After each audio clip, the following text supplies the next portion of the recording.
Mr. Speaker, this government has taken to talking about using science and evidence as the basis for a number of issues. But one place they are not using this is the protection of wildlife. The new regional plan for Athabasca allows development in 80% of the land, which has, does, and will affect caribou survival, and any recommended wildlife corridors have been completely ignored, and no cumulative effects are being taken into account.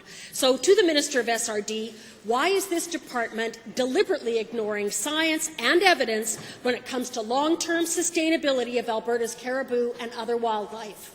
Good question. The Honourable Minister of Energy and Sustainable Resource Development, or Minister of Environment and Sustainable Resource Development. Well, thank you, Mr. Speaker.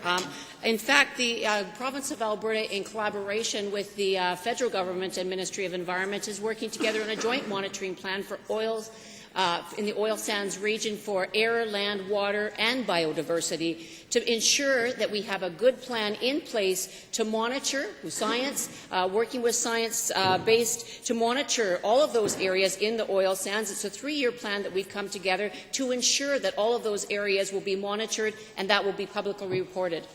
Honourable Member. Okay, back to the same minister. Can the minister tell me exactly which studies she has read or reviewed that uphold the current approach that the government is taking as a good idea for Alberta wildlife? Because I have the studies that show that it doesn't. So I'd like to hear what studies she's read. Honourable Minister.